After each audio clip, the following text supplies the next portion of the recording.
Chapter 3.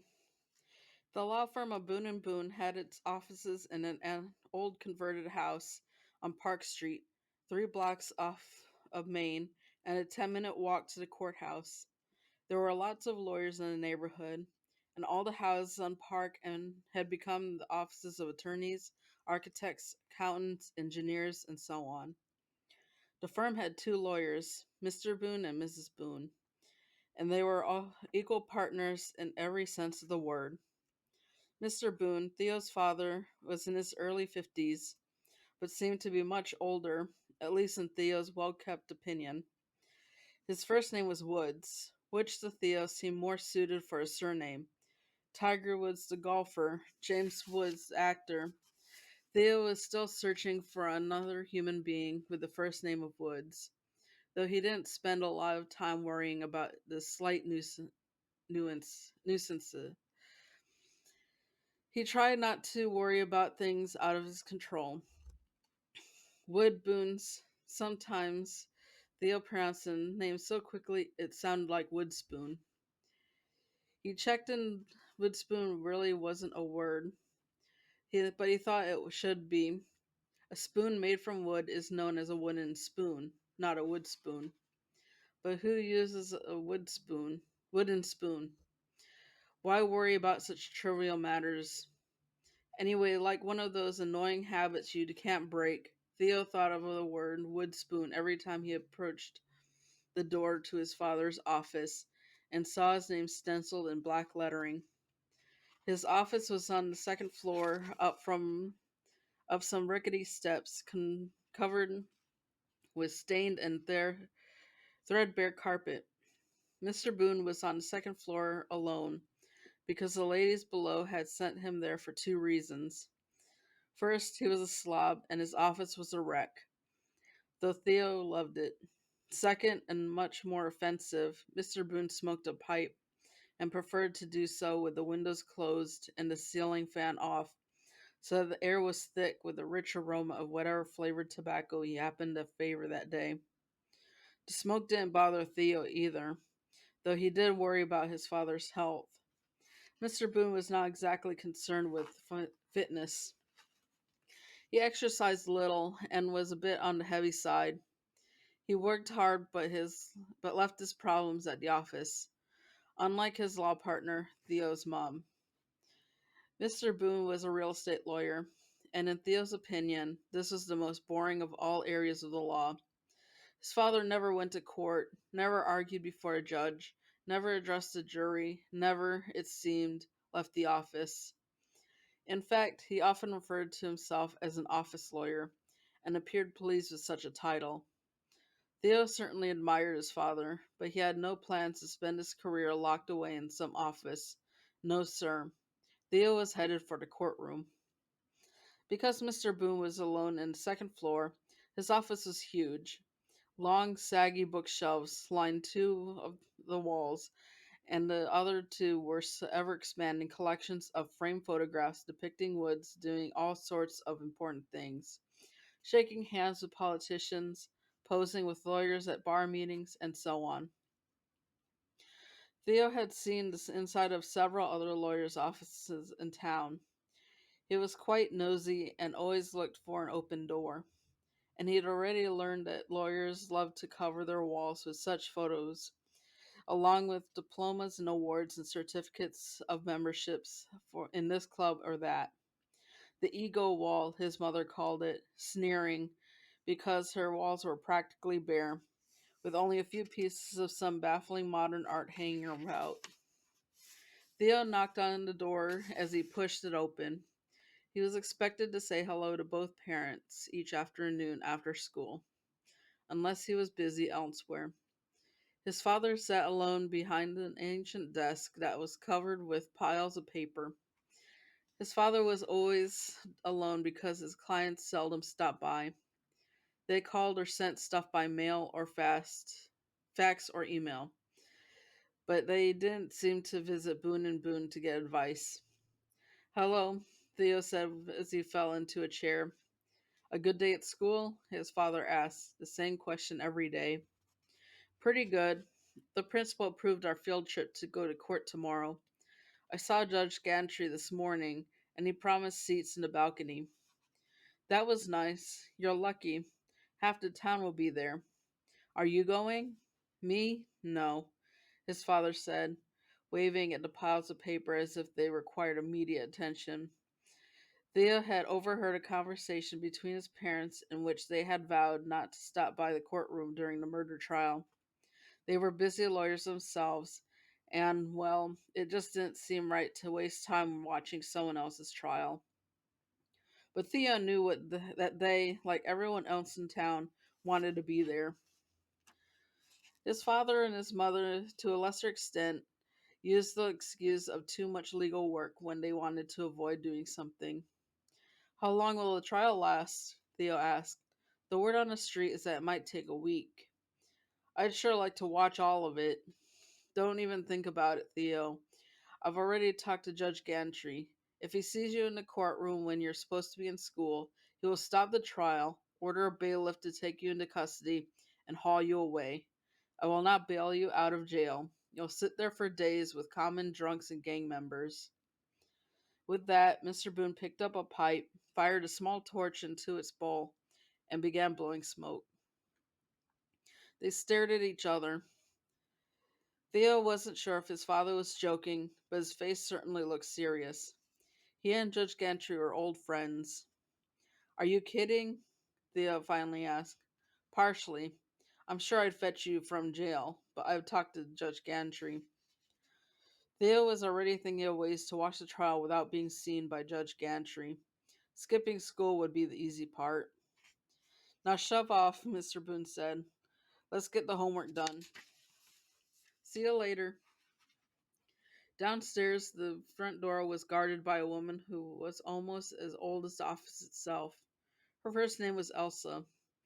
Her last name was Miller, though this was off limits to Theo and everyone else. Regardless of her age, and no one knew it for certain, she insisted on being called Elsa, even by a 13-year-old. Elsa had worked for the Boons since long before Theo was born. She was the receptionist, secretary, office manager, and paralegal when needed. She ran the firm, and occasionally she was forced to referee the little spats and disagreements between Lawyer Boone upstairs and Lawyer Boone downstairs. Elsa was a very important person in the lives of all three Boons. Theo considered her a friend and confidant. Hello, Elsa, he said as he stopped at her desk and prepared to give her a hug. She jumped from her chair, bubbly as always, and squeezed him tightly. Then she looked at his chest and said, Didn't you wear that shirt Friday? I did not, and he did not. I think you did. Sorry, Elsa. She often commented on his attire, and for a 13-year-old boy, this was tiresome. However, it kept Theo on his toes. Someone was always watching and taking notes, and he often thought of Elsa when he hurriedly got dressed each morning. Another irritating habit he couldn't shake.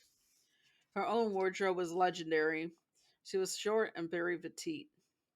Could wear anything, his mother had said many times, and preferred tight clothing in bold colors. Today she was wearing black leather pants with some sort of funky green sweater that reminded Theo of asparagus. Her short gray hair was shiny and spiked. Her eyeglasses, as always, matched the color of her outfit, green today. Also was anything but dull. She might be pushing 70, but she was not aging quietly. Is my mother in? Theo asked. Yes, and the door's open. She was back in her chair. Theo was walking away. Thank you. One of your friends called. Who? Said his name was Sandy and he might be stopping by. Thanks. Theo walked through along the hallway.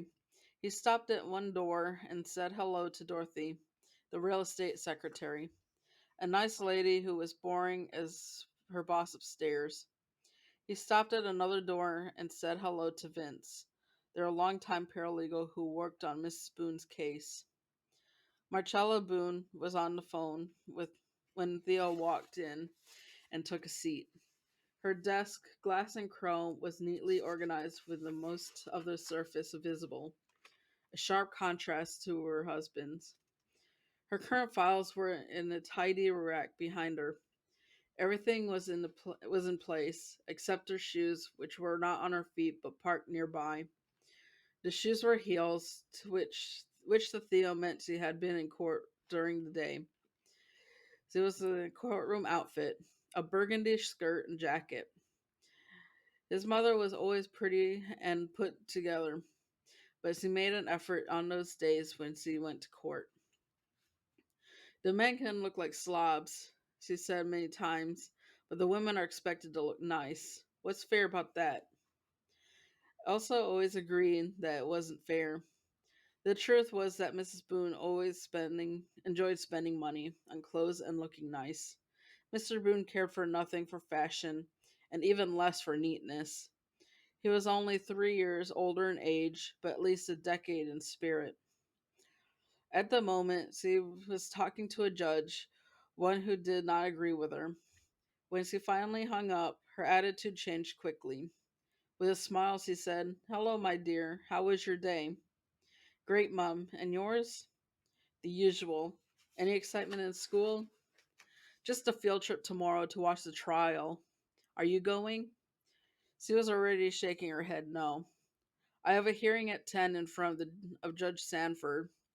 I'm too busy to sit through the trial, Theo.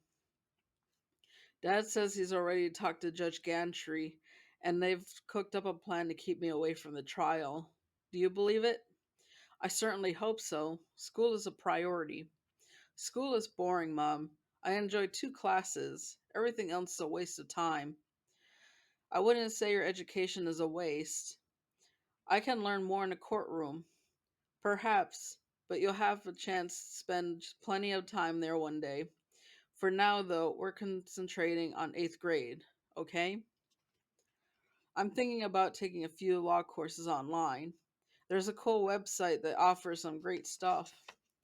"Theodore, honey, you're not ready for law school. We've had this conversation. Let's enjoy the 8th grade, then off to high school, then beyond. You're just a kid, okay? Enjoy being a kid."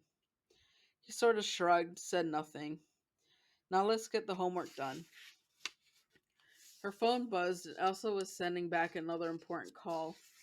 "Now excuse me, Teddy, and please smile," Miss Boone said. Theo eased out of the office. He carried his backpack through the copy room, always a mess, and worked his way through his 2 storage rooms packed with large boxes of old files. Theo was certain that he was the only 8th grader in Strattonburg with his own law office. It was a small box-like closet that someone had added to the main house decades earlier, and before Theo took it over, the firm had used it to store old law books that were out of date. His desk was a card table that was not quite as neat as his mother's, but much more organized than his father's. His chair was a ragged swivel unit he'd saved from the junk pile when his parents had refurbished the library up near Elsa's station. Sitting in his chair was his dog. Judge spent each day at the office, sleeping or roaming quietly around, trying to avoid the humans because they were always so busy. He was routinely kicked out of meetings. Late in the day, he eased back into Theo's office, climbed into his chair, and waited. "Hello, Judge," Theo said as he rubbed his head. "Have you had a busy day?" Judge jumped to the floor, tail wagging, a very happy dog. Theo settled into his chair and put his backpack on the desk. He looked around the room. On one wall, he tacked a large Twins poster with the season schedule. To his knowledge, he was the only Twins fan in town. Minnesota was 1,000 miles away, and Theo had never been there. He pulled for a team because no one else in Strattonburg did so. He felt it only fair that they have at least one fan in town.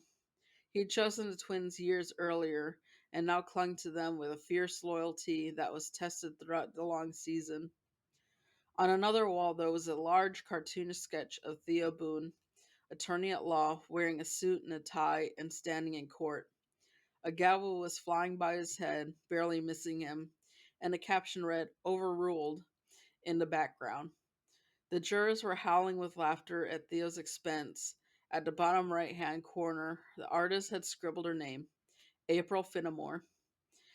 She had given the sketch to Theo a year earlier for his birthday. Her dream was to run away to Paris now and spend the rest of her life drawing and painting street scenes. A door led to a small porch that led to the backyard, which was covered with gravel and used for parking. As usual, he unloaded his backpack and started his homework, which had to be finished before dinner, according to a rather rigid rule established by his parents when he was in the first grade. An asthma condition kept Theo away from the team sports he longed to play, but it also ensured straight A's in school. Over the years, he had grudgingly accepted the fact that his academic success was a good substitute for the games he missed. He could play golf, though, and he and his father teed off every Saturday morning at 9. There was a knock on the back door. Judge, who kept a bed under the desk, growled softly. Sandy Coe was in the 8th grade in the middle school, but in a different section. Theo knew him, but not well. He was a pleasant boy who said little. He needed to talk, and Theo welcomed him to his room. Sandy took the only chair, a folding one, that Theo kept in a corner. When they were both seated, the room was full. "Can we talk in private?" Sandy asked. He seemed shy and nervous. "Sure, what's up?" "Well, I need some advice, I think. And I'm really not sure about this, but I gotta talk to someone." Theo, the counselor, said, "I promise anything you say is kept in secret." "Good. Well, my dad got laid off a few months ago, and, well, things are pretty bad around the house." He paused, waiting for Theo to say something. "I'm sorry. And last night my parents were having this real serious talk in the kitchen, and I should not have been listening, but I couldn't help it. Do you know what a foreclosure means?" "Yes." "What is it?" "There are a lot of foreclosures these days. It means that a person who owns a home can't make the mortgage payments, and the bank wants to take the house." "I don't understand any of this." "Okay, it works like this." Theo grabbed a paperback and placed it in the center of his desk. "Let's say this is a house and you want to buy it. It costs $100,000, and since you don't have $100,000, you go to the bank and borrow the money." He placed a textbook next to the paperback. "This is the bank." "Got it. The bank loans you the 100,000, and now you're able to buy the house from whoever is selling it. You agree to pay the bank, say $500 a month for 30 years. 30 years? Yep, that's a typical deal.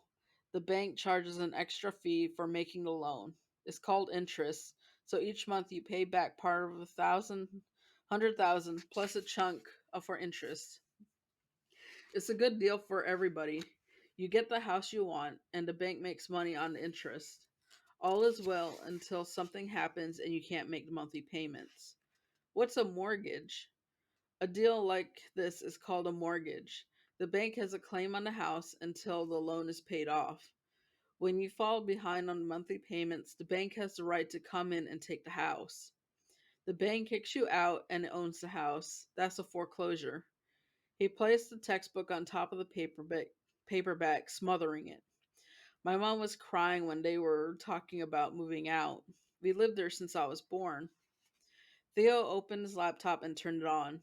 "It's terrible," he said, "and it's happening a lot these days." Sandy lowered his head and appeared to be devastated. "What's your father's name?" "Thomas. Thomas Coe." "And your mother?" "Evelyn." Theo pecked away. "What's your address?" 814 Bennington. More pecking. They waited. Then Theo said, "Oh boy, what is it?" "The bank is Security Trust on Main Street. 14 years ago, your parents borrowed 120,000 for a 30-year mortgage. They've not made the monthly payments in 4 months." 4 months? Yep. Is all this stuff is online? Yes, but not just to anybody. I can not but not just anybody can find it. How'd you find it? There are ways. A lot of law offices pay a fee to gain access to certain data. Plus, I know how to dig a little deeper. Sandy sank even lower and shook his head. So we're going to lose our house? Not exactly. What do you mean? My dad's not working. There are ways to stop a foreclosure. Stiff arm the bank and keep the house for a while. Maybe until your dad goes back to work. Sandy looked through thoroughly bewildered. You ever heard of bankruptcy? Theo asked. I guess, but I don't understand it. It's your only choice. Your parents will be forced to file for bankruptcy protection. This means they hire a lawyer who will file some papers in bankruptcy court on their behalf. How much do lawyers cost? Don't worry about that now. The important thing is to go see a lawyer. You can't do it? Sorry. My parents are not bankruptcy lawyers, but there is a guy two doors down, Steve Manzingo, and he's very good. My parents send clients to him. They like him a lot. Sandy scribbled down the name. And you think we might be and you think we might get to keep our house? Yes, but your parents need to see this guy as soon as possible. Thanks to Theo. I don't know what to say. No problem. Happy to help. Sandy hurriedly through Sandy hurried through the door as if he might sprint home with the good news. Theo watched him get on his bike and disappear through the back parking lot. Another satisfied client. That's the end of chapter 3.